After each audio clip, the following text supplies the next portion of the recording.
오늘 읽은 본문의 말씀을 중심으로 해서 평화의 왕 예수 그리스도다, 그리스도라는 제목으로 잠시 말씀의 은혜를 나누고자 합니다. 2000년 전에 첫 번째 성탄이 있었습니다. 이날 천사들이 나타나서 지극히 높은 곳에서는 하나님께 무엇이라고요? 영광이고, 그리고 땅에서는 하나님의 기뻐하심을 입은 사람들 중에 평화로다 라는 찬양으로 하나님을 찬양했고, 아기 예수님의 이 땅에 오심의 의미를 우리에게 알려주었습니다. 그런데 이 땅에 평화의 왕으로 오신 우리 주님을 모시고 따른다고 하는 교회가 정작 이 평화를 누리지 못하는 경우들이 일어납니다. 안타까운 일인데 빌립보 교회도 그러했습니다. 빌립보서 4장은 사도 바울이 빌립보 교회 성도들에게 꼭 전하고 싶었던 그 내용의 본론에 해당하는 내용입니다. 사실 1장에서 3장까지는 물론 중요한 내용이기는 한데 조금 하고 싶은 말을 하기 전에 둘러갔다는 느낌이 있습니다. 정말로 빌립보 교회 성도들에게 이번 편지를 통하여서 꼭 전하고 싶고 꼭 이들이 변했으면, 도전받고 변해줬으면 하는 내용이 이 4장에 있습니다. 그만큼 4장의 내용이 중요하고 빌립보서의 핵심이다 생각을 해도 괜찮을 것 같습니다. 그 당시에 빌립보 교회의 성도들의 주축을 이루는 분들은 세상적으로는 별로 인정받지 못하는 분들이었습니다. 대부분의 신분이 종이었습니다. 아니면 여자분들이었습니다. 이런 분들은 그 당시에 사실 사람 대접도 제대로 받기 힘든 그런 분들이었습니다. 2절 말씀에 보면 바울이 내가 유오디아를 권하고 순두계를 권하노니 주 안에서 같은 마음을 품으라 이렇게 말씀을 합니다. 여러분, 유오디아랑 순두계 이분들의 성별이 어떻게 될까요? 그리스 말은 잘 모르겠지만 그래도 소크라테스니 플라톤이니 이런 말보다는 여자 이름에 가깝지 않을까 싶습니다. 유오디아, 순두계, 여자분들이었는데요. 이 여자분들에게 바울이 특별히 권면을 합니다. 빌립보 교회 안에 많은 성도들이 있었을 텐데 오늘 본문에도 여러 명의 이름이 거론되기는 한데 이 두 분만 딱 꼬집어가지고 부탁을 합니다. 어떻게 하라고요? 주 안에서 같은 무엇을 품으라고요? 마음을 좀 품어라. 우리 주님의 마음으로 이렇게 권면을 하고 있습니다. 그런데 이 말은 이 두 사람의 사이가 어땠다라는 말일까요? 머리끄댕이를 잡고 싸웠는지는 모르겠지만 어쨌든 마음만 놓고 보면 같은 마음은 아니었으니까 같은 마음을 품으라고 권면을 했던 것입니다. 처음에는 서로 의견이 좀 다른 그런 정도지 않았을까 싶습니다. 그러다가 좀 더 갈등이 첨예하게 되고 결국 다투고 분쟁하는 일이 생겼습니다. 쉽게 말해서 싸웠다라는 그런 의미입니다. 그래서 저는 주 안에서 같은 마음을 품으라 이 말씀을 우선 주 안에서는 제발 좀 싸우지 말아라 이런 말씀으로 이해하고 싶습니다. 물론 그저 싸우지만 말라는 소극적인 의미의 말씀은 결코 아닙니다. 훨씬 더 적극적으로 함께 협력도 하고 정말로 마음을 같이 해서 선한 일에 같이 힘쓰라 이런 의미입니다. 그러나 우선 안 싸워야 힘을 모을 수 있지 않겠습니까? 다투지 않아야 같은 마음으로 힘을 보탤 수 있지 않겠습니까? 혹시 오해하지는 마시기를 바랍니다. 2000년 전에 헬라 문화권 안에서도 여자들은 그렇게 싸웠나 보네. 여자들은 별 수 없나 봐. 이렇게 성급하게 일반적으로 일반화의 오류라고 그러는데요. 성급하게 결론을 내리지 마시기를 바랍니다. 성별의 문제로 치부해버리거나 개인적인 기질의 문제로 생각하지 마시라는 의미입니다. 유오디아와 이 순두계 이 두 분을 향하여서 성경을 보시면 3절에서는 바울이 어떤 분들이다라고 설명을 하죠? 복음의 이때 나가 누구죠? 바울입니다. 바울과 함께 어떻게 했던 분들이요? 힘썼던, 복음을 위해서 사도 바울과 어깨를 나란히 하며 함께 한 마음으로 열심히 수고했던 정말로 귀한 분들입니다. 소중한 분들입니다. 뿐만 아니라 빌립보 교회 안에서 영향력이 있는 그런 분들이었습니다. 주축이 여성분들이었고 또 세상적으로 종의 신분에 있는 분들이 많았는데 그 안에서도 이 두 사람은 교회 리더급으로 권사님으로 장로님으로 주도적으로 역할을 감당하던 귀한 분들이었던 것입니다. 물론 리더가 아니면 그래도 되는 것은 아닌데요.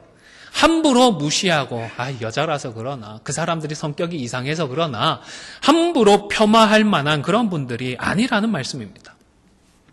그리고 그렇기 때문에 이 구절 속에 담겨있는 그 행간 사이에 있는 의미는 서로 나뉘어서 소모적인 감정 싸움을 벌이는 유별난 두 사람만을 따로 타이르는 것이 아니라 교회를 위한 일들이나 주를 위한 일들을 한다고 하다가 원하지 않는 대립을 하고 또 교회적으로 이 나눔을 초래하게 되어진 두 지도자들을 향하여서 직접 편지까지 써가면서 이제는 싸움을 멈추고 더 나아가서 두 그룹이, 두 지도자가 한 마음으로 주를 위해서 힘써가도록 권면을 하고 있는 것입니다.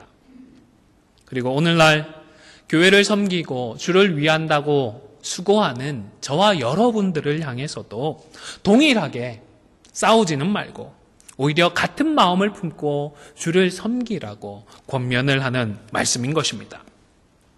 여러분, 우리가 교회를 섬기고자 하는 마음은 같습니다. 주를 위하여 애쓰고자 하는 마음은 동일합니다. 그러나 구체적인 방법에 있어서는 분명히 차이가 있을 수 있습니다. 장애물이나 어려움을 만났을 때에 믿음으로 불도저처럼 그냥 뚫고 나갔으면 하는 분들도 계시지만 때를 우리 하나님께서 그 장애물들을 제거해 주시기를 기다리고자 하는 분, 아니면 좀 돌아갔으면 하시는 분도 계실 것입니다. 둘 중에 어느 쪽이 정답일까요? 저는 어느 쪽이 정답인지 솔직히 모르겠습니다. 뚫고 나가는 것도 하나님께서 주시면 가능한 방법일 거고 좀 늦어도 돌아가는 것도 좋은 방법인 것 같습니다. 그렇기 때문에 나는 옳고 다른 사람은 틀렸다라는 독선적이거나 이분법적인 태도는 정말 경계해야 합니다. 물론 구원의 길은 두 개가 있나요? 아닙니다. 구원의 길은 예수님 한 분밖에 없습니다. 오직 십자가의 복음 말고 다른 길은 없습니다.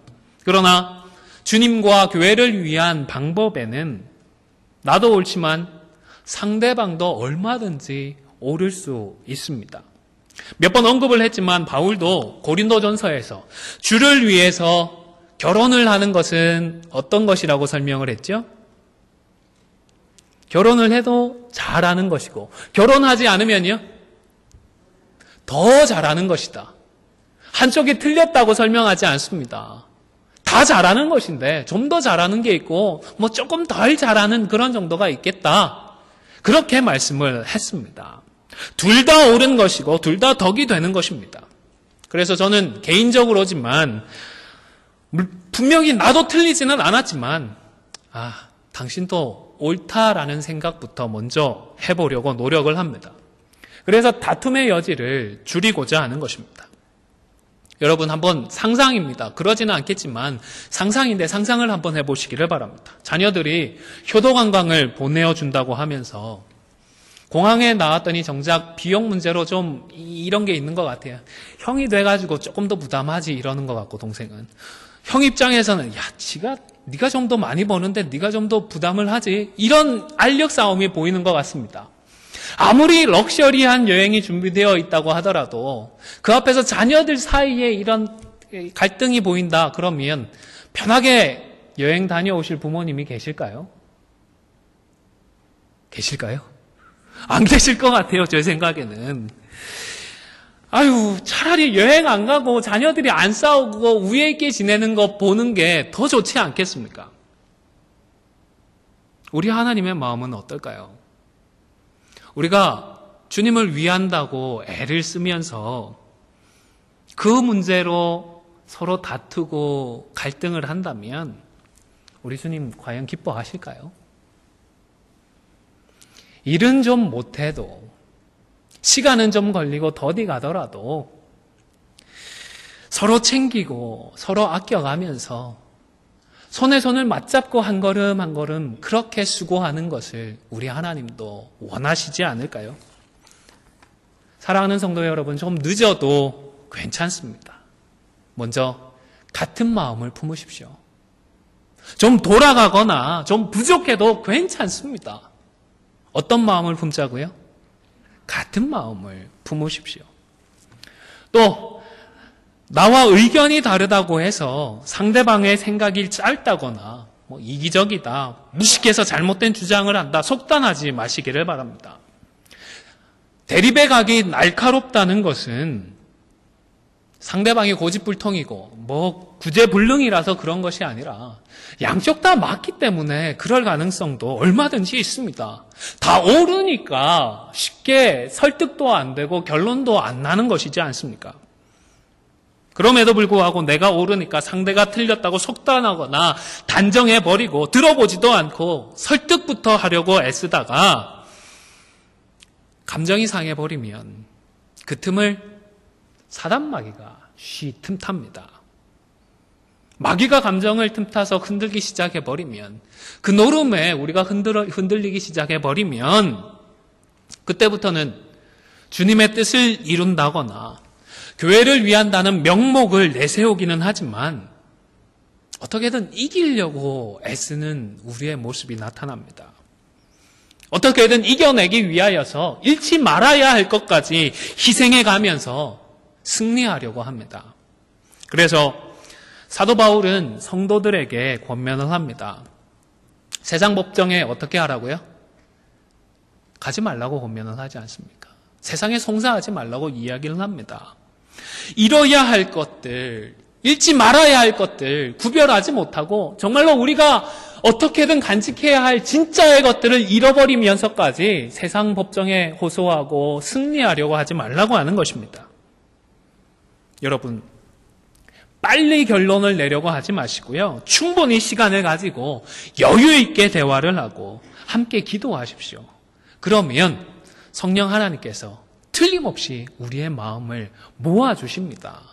기도하고 하나님의 때를 기다리며 하나님의 지혜를 구하면 우리 두 사람이 생각했던 것보다 더 좋은 방법, 우리의 마음을 감동시키셔서 찾게 해주십니다. 인도해 주시는 것입니다. 지난 주간에 우리 권사님 한 분께서 빌려주신 책을 읽었습니다. 다 읽어내지는 못했고 한 3분의 2 정도 읽었는데요. 전에 설교 시간에 언급을 했던 삶으로 가르치는 것만 남는다라는 책의 2부격의 책인데요. 그 안에 보면 저자가 다른 책을 좀 정리를 한 부분이 있었습니다. 영적 가면을 벗어라라는 제목의 책인데요. 그 내용을 정리해 놓은 부분입니다. 화면을 보시면요. 우리 안에는 내 입장에서 정당하다고 여기면서 하는 요구들이 있으며 모든 사람은 죄성을 지녔기에 갈등 상황이나 위기를 겪을 때 자신이 피해자라고 생각을 하면서 상대방에게 요구하게 된다. 여러분, 갈등하고 대립하게 되면서 내가 옳은데, 내가 맞는데 이런 정도만 생각을 하는 것이 아니라 더 나아가서 어떻게 된다고요? 내가 억울하다. 내가 손해보고 있다. 내가 피해를 보고 있다라고 느끼게 되더라는 것입니다. 자기 스스로 자신의 주장에 힘을 실어주기 위하여서 이것저것 다 갖다 끌어댑니다. 내가 지금까지 이렇게 수고하고 희생했는데, 내가 지금까지 이렇게 도와줬는데 어떻게 이 사람이 이럴 수가 있지? 나의 그런 희생과 수고를 송두리째 무시하고 있다라고, 무시를 당한다고 느끼는 것입니다. 실제로는 한 사안을 놓고 거기에 대해서 의견이 다를 뿐인데 생각하는 방법이 다르구나, 좀 의견이 틀리구나 생각을 하는 것이 아니라 내가 인격적으로 모욕까지 당하고 있다라고 느끼게 된다는 것입니다. 상대방이 정말로 모욕하는 것도 아니고 무시하는 것도 아닙니다. 그런데 우리의 본성이 악해서 그 영향력에서 벗어나지를 못해서 내가 피해를 당하고 있고 내가 모욕을 느낀다. 그렇게 반응을 하더라는 것입니다. 따라서 진짜 문제는요, 다른 의견이나 나와 의견이 다른 사람이 아니라 그 문제를 놓고 모욕당한다, 무시당한다라고 느끼는 내가 문제일 수 있습니다. 그래서 나의 마음, 나의 생각을 기도하면서 지켜내야 하는 것입니다. 이런 나를 틈타고 나아가 우리 모두를 넘어뜨리고자 하는 사단 마귀의 존재를 망각해버리고 기도하지 않는 나를 돌이켜야 하는 것입니다. 신약의 교회는요, 중요한 일들을 결정하기 위해서 함께 기도하면서 회의를 하기 시작했습니다. 그리고 회의를 통해서 투표를 하고 하나님의 뜻을 확인하고 있습니다. 겉으로만 보면 세상 사람들이 투표를 하고 표결을 통하여서 결정을 하는 것과 똑같아 보이지만 그 내용은 전혀 다릅니다. 왜냐하면 교회는 성도들의 마음을 감동시키셔서 말씀해 주시는 우리 하나님의 뜻을 구하기 때문입니다. 이런 과정에서 부정적인 방법이 동원되거나 결과가 조작되지 않는 이상에 그 결과로 나온 것에 대해서 우리 성도는요, 하나님의 뜻으로 순종해야 합니다. 내가 생각하는 그런 결과가 나오지 않았다고 해서 나와 의견이 다른 성도들이 틀렸다라고 정죄를 하거나 더 나아가서 내가 모욕당하거나 무시당한다고 느끼지 않도록 평화의 왕으로 오신 주님께서 우리의 마음과 생각을 지켜주시고 모든 지각에 뛰어난 하나님의 평강을 주시기를 구해야 하는 것입니다. 기도해야 하는 것입니다. 그리할 때에 평화의 왕으로 이 땅에 오신 우리 주님의 평강을 우리가 누릴 수가 있는 것입니다. 교회 안에서 교회 리더 정도가 되시는 분들이 의견 대립을 겪는 것을 옆에서 보게 된다면 여러분은 어떻게 하시겠습니까? 어떻게 해 오셨는지는 모르겠고요. 앞으로 어떻게 하시렵니까? 아마 사안에 따라서 객관적으로 판단하고자 노력하는 분이 계실 줄로 압니다. 혹 나와 친밀한 관계에 있는 분들을 무조건적으로 지지하는 분이 계실지도 모르겠습니다. 반대로 나와 껄끄러운 관계에 있는 사람은 무조건 틀렸다 생각할지도 모르겠습니다. 아니면 에휴, 저것들 또 저러네. 자기들만 잘난 줄 알아. 속으로 비판하고 정죄하며 내일이 아닌 것처럼 물러서 계시기만 하지는 않을까요? 이도저도 아니면 그냥 완전히 무시해버리고 피해버리거나 외면해버릴 수도 있겠습니다. 그런데요, 오늘 본문의 3절의 말씀을 보면 사도 바울은 그런 상황 속에서 성도들을 향하여서 이렇게 말씀을 합니다. 3절 말씀을 같이 읽도록 하겠습니다. 화면을 보셔도 좋겠고 성경 구절을 보셔도 좋겠습니다. 같이 읽겠습니다. 시작. 또 참으로 나와 멍에를 같이 한 내게 구하노니 복음에 나와 함께 힘쓰던 저 여인들을 돕고 또한 클레멘드와 그 외에 나의 동력자들을 도우라. 그 이름들이 생명책에 있느니라. 사랑하는 성도 여러분, 말씀을 의지하여 성도 간에 대립이 있고 갈등이 보일 때에는 도와주십시오. 성급하게 판단하지도 말고 나와 관계에 있는 그런 분들만을 도와주지도 말고 모두를 도와주고자 하십시오. 내가 시시비비를 가려주겠다, 내가 옳고 그름을 판단해 주겠다라는 마음이 아니라 우선적으로 어느 쪽이든 시험에 들지 않도록, 그리고 이 대립으로 이 문제로 말미암아 교회적으로 어려움을 겪지 않도록 당사자들과 우리 교회를 내가 도와주겠다라는 그런 마음이 필요한 것입니다. 이것을 위해서는 무엇보다 사실관계가 중요합니다. 팩트가 중요합니다. 무엇이 팩트일까요? 틀렸다가 아니라 다르다라는 것이 팩트입니다. 생각이 다르고 입장이 다르고 방법론이 다릅니다. 딱 거기까지입니다. 다를 뿐입니다. 그리고 다르다는 건 못지않게 또 다른 팩트가 있습니다. 달라도 너무너무 다른데요. 너무너무 다른 것 같은데요. 그래도요. 너무 달라도 다 같이 주를 섬기는 자라는 것이 팩트입니다. 입장이 다르고 다른 입장 때문에 갈등이 있다고 그분들이 마치 이상한 사람, 나쁜 사람, 심지어 미친 사람이라고 생각하지 말고 우리 모두가 다 함께 주를 위해서 힘쓰고 있는 동력자라는 사실을 잊지 말아야 하는 것입니다. 의견이 달라도 방법론이 달라도 우리는 다 함께 천국 가야 할 영적인 가족들입니다. 3절 끝부분을 다시 보시기를 바랍니다. 그 이름들이 어떻게 됐다고요? 유오디아와 순두계 두 사람 중에 한 사람은 생명책에 이름이 없다고요?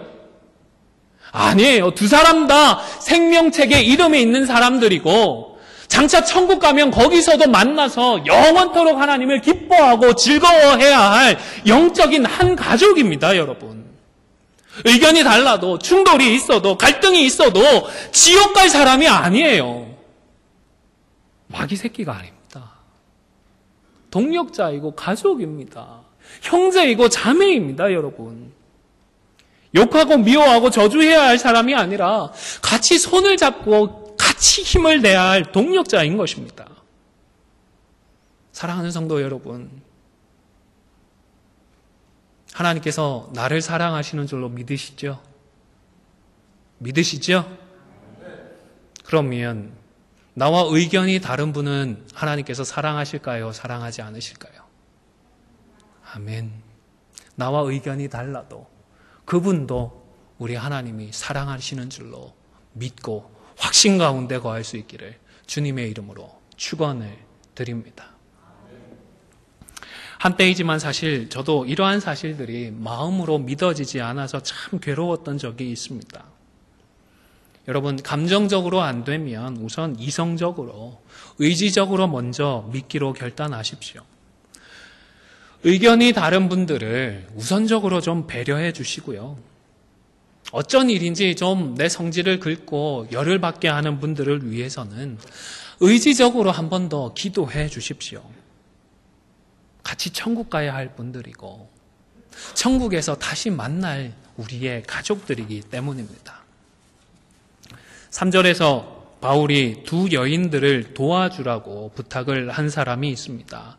2인칭 너로 표현을 하고 있는데 그분이 누구인지는 정확하게 알려져 있지 않습니다. 멍해를 같이 한다라는 이런 표현이 그 당시에는 부부관계에 자주 사용되었던 표현이라고 합니다. 우리식으로 표현을 하면 한 이불 덮고 살아요, 한솥밥 먹고 살아요, 이런 표현인 것 같은데, 그래서 바울이 자신의 아내에게 이 부탁을 했다라고 이해를 하는 분들도 있기는 하지만 좀 지나친 억측이 아닐까라고 개인적으로는 생각을 합니다. 바울이 주를 위해서 한 마음으로 헌신하는 그런 성도들을 가족처럼 가깝게 생각을 했다라는 정도로 이해하는 것이 가장 적합할 것 같습니다. 엄밀하게 말해서 갈등 관계에 있고 그 갈등으로 교회를 힘들게 만들고 있는 유오디아와 순두계 역시 서로 멍해를 같이 하고 있는 가족이고 동력자였습니다. 그리고 이제는 이 본문을 읽고 있는 저와 여러분이 바로 멍해를 같이 하고 있는 가족들이고 동력자들입니다. 아무리 의견이 달라도 생각하는 방법론이 틀려도 같이 십자가를 메고 있는 동력자들인 것입니다. 그냥 별 수 없으니까 그저 대면 지내다가 나중에 천국 가서 어떻게든 거기에는 참 많은 분들이 계실 테니까 거기서는 좀 피할 수 있겠지, 그렇게 생각하지 마시고 바로 이 순간을 같이 멍해를 쥐고 있는 가족으로 인정을 해주시고 우리가 가족을 생각하듯 가족을 도와주듯 우리 동력자들을 돕고 의견이 달라서 갈등하고 감정적으로 힘들어진 동력자들까지 도와주실 수 있기를 바랍니다. 도와주실 거죠? 도와주시겠습니까? 제 말이 아니고 바울을 통한 하나님의 말씀에 순종할 수 있기를 바랍니다. 보통 도와주라고 하면 설득부터 하려고 하죠. 그런데 여러분, 내가 이런저런 일로 힘들 때 누가 옆에 와서 얘기를 해주면 그게 귀에 와서 잘 들리나요? 안 들리잖아요. 100마디 말을 하는 것보다 옆에 와서 같이 앉아 있어주고 같이 눈물 흘려주고 내 말 들어주면서 손 한 번 잡아주는 그 사람이 더 위로가 되고 격려가 되지 않습니까? 아무리 들어서 변하는 사람은 드문 것 같습니다. 말씀에 순종해서 도와주고자 하신다면 우선 잘 들어주십시오. 기도하는 마음으로 곁에서 잘 들어주십시오. 다만 부정적인 생각들, 부정적인 감정들이 나뉘지 않도록 조심해 주십시오. 들어주시면서 불필요한 이야기들, 부정적인 이야기들은 재생산되지 않도록 알아서 좀 걸러주십시오. 전달을 하더라도 내가 사실로 확인한 것들만 좀 전달을 해 주시고요. 내가 판단하고 추측하는 것들을 사실인 양 그렇게 전달하지 않도록 조심해 주십시오. 별일 아니었는데 한 사람, 두 사람 넘어가면서 오히려 문제가 커지고 감정이 더 충돌되는 경우들이 종종 있기 때문입니다. 앞서 말씀드렸지만 우리의 악한 본성 때문에 안 그래도 내가 인격적으로 무시를 당하고 모욕을 당한다고 느끼기 쉬운데 도와준다고 하면서 충동질 해버리고 부추기게 되면 더 힘들어지고 더 문제가 커지게 됩니다. 내가 들어보니까 의도를 가지고 일부러 그렇게 행동하는 것 같아. 의도적으로 망신을 주려고 하는 것 같아 라는 식의 추측선의 발언들은 위로 안 다시고 섣불리 하지 마시고요. 끝까지 들어만 주십시오. 이간질하고 갈라놓지 마시고 말 그대로 양쪽 모두를 어떻게 하면 도와주고 섬길 수 있을까? 한 몸됨을 어떻게 하면 우리가 다 함께 지켜나갈 수 있을까? 고민해 주시기를 바랍니다. 우리는 일종의 통로와도 같은 사람들입니다. 받아서 흘려보내는 사람들입니다. 그런데 이것저것 더러운 것들을 받아서 걸러내지 못하고 오히려 더 더럽고 악한 것들까지 보태어서 흘러내게 되면 결국 우리 모두는 하수관처럼 그렇게 더럽고 악취나는 그런 모임이 될 수밖에 없습니다. 우리 주변에는 온갖 잡다한 것들이 고여서 썩어나가는 죽음의 냄새만이 진동을 하게 될 것입니다. 여러분, 영적인 필터가 좀 되어 주십시오. 부정적인 내용들을 전달받더라도 우리에게 허락된 십자가의 그 보혈의 능력으로 깨끗하게 걸러내고 여과하고 아무리 더러운 것들이 나한테 들어왔더라도 나로부터 다시 나가야 될 때에는 십자가 보혈의 능력으로 깨끗하고 선한 복음의 영향력들을 흘려보내어 주셔서 생명과 축복의 아름다운 통로로 바로 세워져 가실 수 있기를 주님의 이름으로 축원을 드립니다. 뿐만 아니라 무엇보다 이 땅에 평화의 왕으로 오신 예수 그리스도를 본받아 평화를 위하여 기도해 주시기를 바랍니다. 기도가 제일 좋은 것입니다. 우리 어르신들께서 한 번씩 만나 뵈면 목사님 내가 힘이 없어가지고 이제는 젊을 때만큼 그런 힘이 없어가지고 기도밖에는 못해줘요. 그런 말씀 마세요. 기도가 제일 좋은 것입니다. 기도가 제일 강력한 것입니다. 하나님께서 사람으로 이 땅에 오셨습니다. 평화의 왕으로 이 땅에 오셨고 이 땅 가운데 평화를 주기 위해서 오셨습니다. 우리 땅과 우리 삶 가운데에 교회 가운데에 이 평화가 이루어질 수 있도록 기도에 동참해 주시기를 바랍니다. 사실 마음이 상한 상태에서는 우리가 제대로 기도하기가 힘이 듭니다. 바로 이때에 주 안에서 한 가족이고 동력자 되어진 우리의 기도가 필요합니다. 지쳐있고 낭망해 있고 마음이 상한 이 성도는 기도하지는 못하지만 우리가 곁에서 우리가 가지고 있는 믿음의 방패로 더딥혀서 엿대어서 함께 기도해주면 악한 사단 마귀가 아무리 화전을 날려도 그 사람을 어찌할 수가 없는 것입니다. 한 몸된 우리 안디옥 교회를 이 기도의 제목을 가지고 함께 기도하는 가운데에 지켜 나아갈 수 있기를 주님의 이름으로 축원합니다. 이제 말씀을 마무리하고자 합니다. 2000년 전에 우리 주님은 평화의 왕으로 오셨습니다. 그리고 평화를 위해서 십자가를 짊어지셨습니다. 이 십자가는 나만을 위한 십자가가 아닙니다. 나와 의견이 다른 사람, 나와 관계가 꼬여버린 사람, 나와 서로 감정이 상해버린 원수 같은 바로 그 아무개를 위해서도 우리 주님은 십자가를 짊어지셨습니다. 나와 너무너무 다른 바로 그 사람도 나와 함께 생명책에 기록되었다라는 사실을 예수 그리스도를 구주로 영접하고 고백하기만 하면, 그러고 있다면 나와 함께 십자가에 그 생명책에 기록되어 있는 귀한 분임을 잊지 말고 서로 도우며 같은 마음을 품도록 기도하는 가운데에 모든 지각에 뛰어난 우리 하나님의 평강이 우리의 마음과 생각을 지켜주시고 놀라운 은혜와 회복의 역사를 마침내 경험하게 되어지는 저와 여러분이 다 되실 수 있기를 주님의 이름으로 간절히 축원을 드립니다.